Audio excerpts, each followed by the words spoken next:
Alhamdulillah, Alhamdulillahil qail. A'udzu billahi minasy syaithanir rajim. Wa ma tunfiqu min khairi fali anfusikum wa ma tunfiquna illa ibtigha'a wajhillah wa ma tunfiqu min khairin yuwaffa ilaikum wa antum la tuzlamun. Asyhadu an la ilaha illallah wahdahu la syarika lah wa asyhadu anna Muhammadan abduhu wa rasuluh.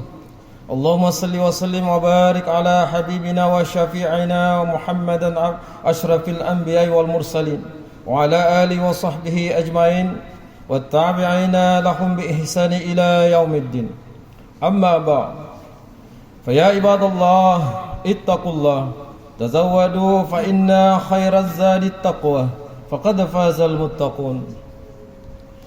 Hadirin sidang Jumat yang dirahmati Allah Subhanahu wa taala sekalian, marilah kita sambut seruan Allah Subhanahu wa taala untuk bertakwa kepadanya dengan menjalankan segala perintahnya dan menjauhi segala dan semua larangannya.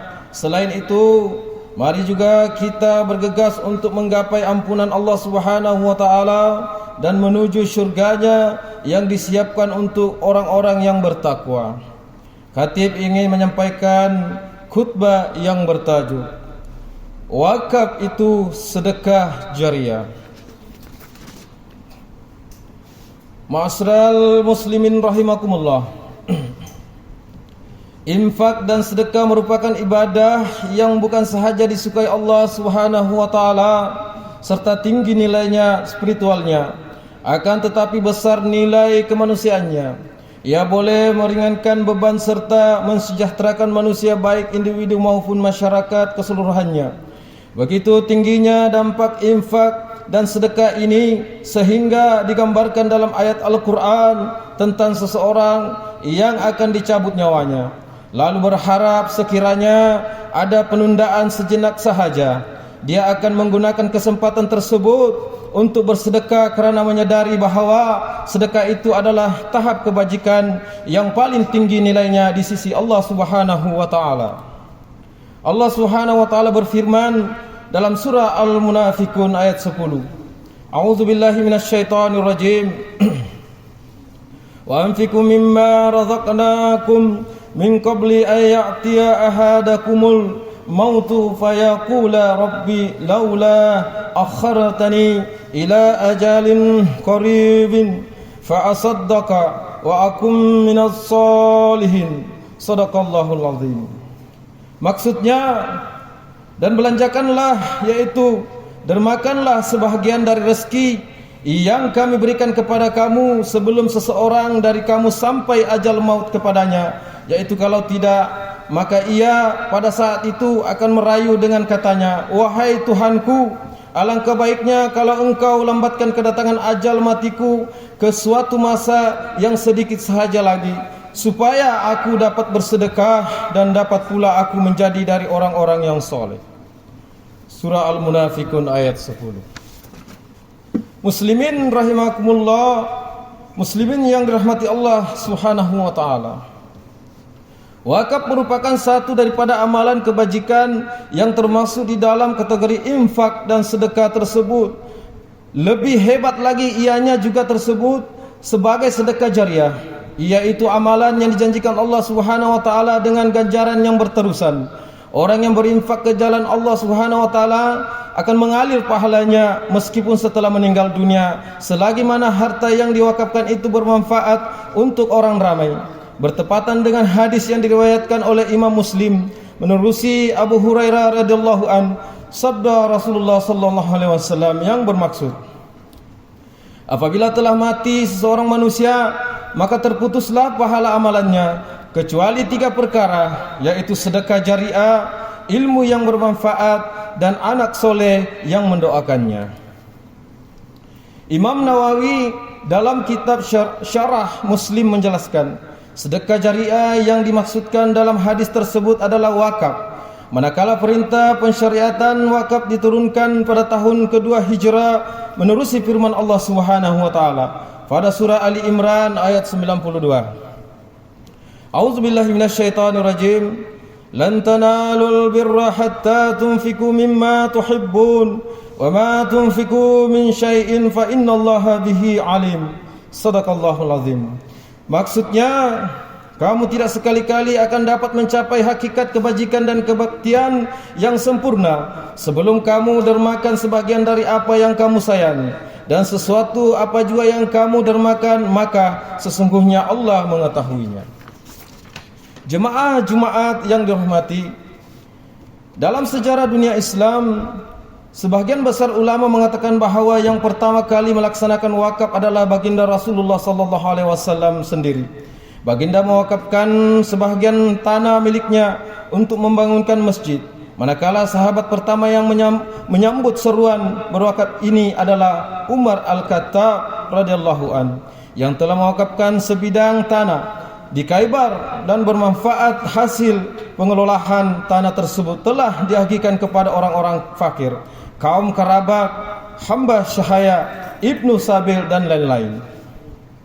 Begitu juga kisahnya dengan sahabat-sahabat baginda yang lain seperti Abu Tahlal Ansari, dan mewakafkan kebun kesayangannya yang dinamakan Bayruha.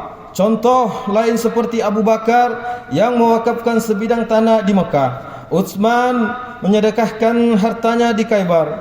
Ali bin Abi Talib mewakafkan tanahnya yang subur.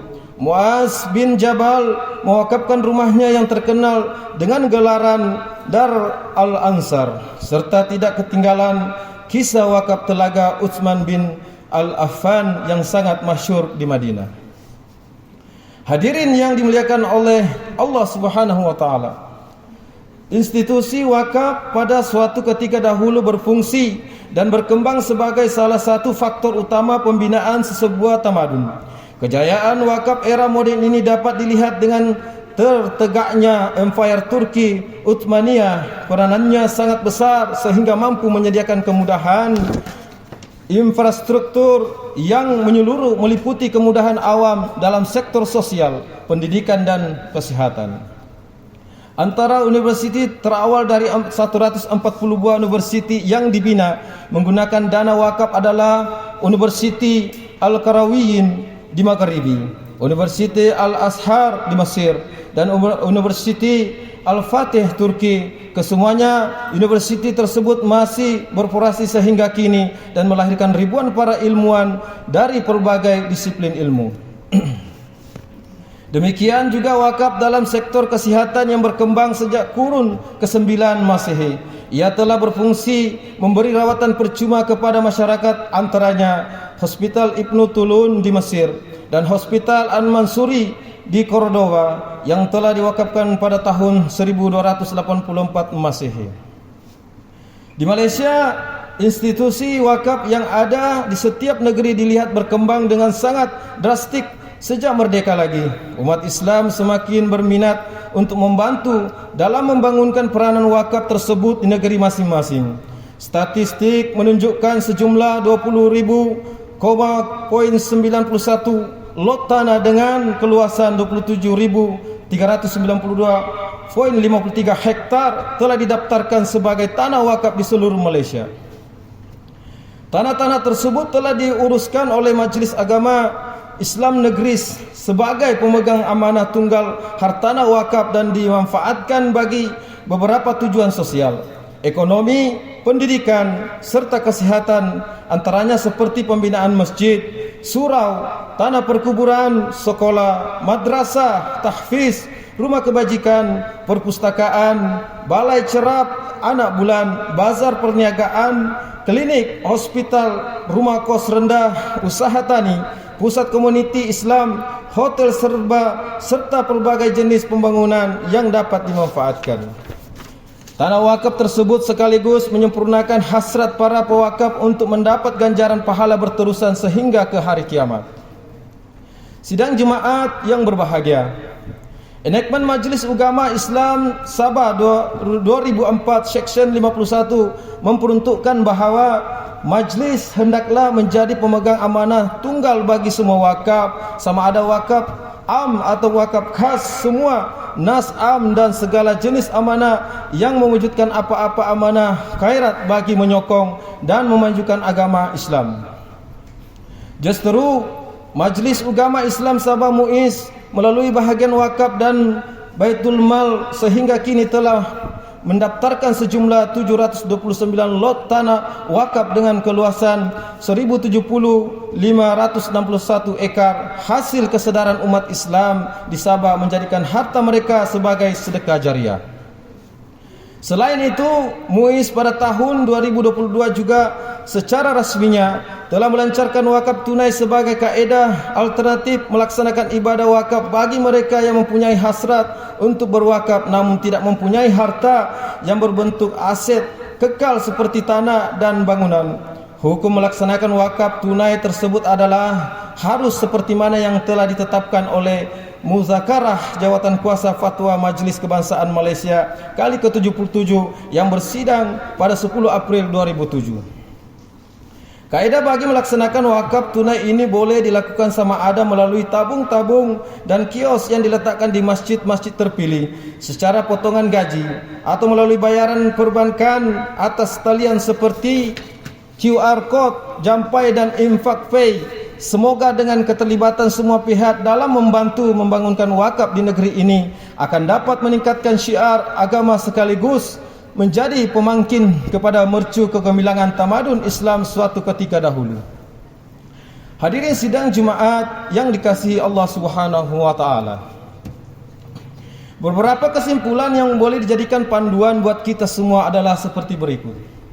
Yang pertama, jadikan infak dan sedekah termasuk wakaf sebagai amalan hidup yang berterusan kerana padanya hikmah serta manfaat yang sangat besar bukan sahaja kepada si pemberi malahan juga kepada yang menerima.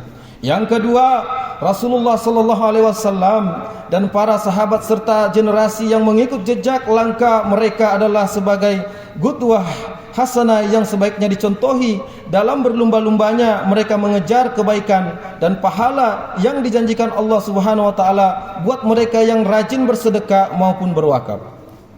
Yang ketiga, manfaat wakaf tidak terhenti dengan perginya kita meninggalkan dunia, namun akan terus dinikmati oleh umat Islam yang akan menjadi penyumbang kepada kemajuan sosial dan ekonomi sesebuah negeri atau negara. Dan yang keempat, harta yang terbaik yang akan menjadi pelaburan saham kita di akhirat kelak bukanlah harta yang banyak kita miliki, namun sebaliknya adalah harta yang disedekahkan dan pahalanya dapat menjadi pembela kita di hadapan Allah Azza wa Jalla. Firman Allah Subhanahu wa taala dalam surah Al-Hajj ayat 77. A'udzubillahi minasyaitonir rajim. Ya ayyuhalladzina amanu ruk'u wasjudu wa'budu rabbakum waf'alu khairan la'allakum tuflihun. Shadaqallahul azim. Maksudnya, wahai orang-orang yang beriman, rukuklah serta sujudlah, yaitu mengerjakan sembahyang, dan beribadahlah kepada Tuhan kamu dengan mentauhidkannya, serta kerjakanlah amal-amal kebajikan supaya kamu berjaya di dunia dan di akhirat. Surah Al-Hajj ayat 77. Barakallahu li wa lakum bil Qur'anil azim wa nafa'ni wa iyyakum bima fihi minal ayati wa dzikril hakim wa taqabbala minni wa minkum tilawatahu innahu huwas samiul alim. Aqulu qouli hadza wa astaghfirullahal azim li wa lakum wa lisairil muslimin wal muslimat wal mu'minina wal mu'minat al ahya'i minhum wal amwat fastaghfiruhu innahu huwal ghafurur rahim.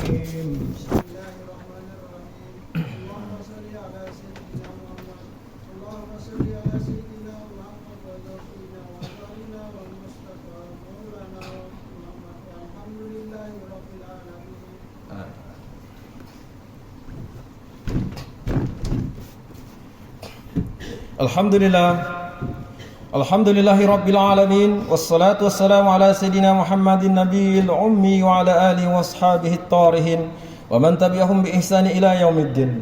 Ashhadu an la ilaha illallah wahdahu la syarika lah wa ashhadu anna Sayyidina Muhammadan abduhu wa rasuluh. Amma ba'd. Fa ya ibadallah, ittaqullaha haqqa tuqatih wa alamu anna Allaha amarakum bi amrin azim, amarakum bis salati wa taslim ala nabiyil karim. Faqala Allah ta'ala Innallaha wa malaikatahu yusallu 'alan nabi.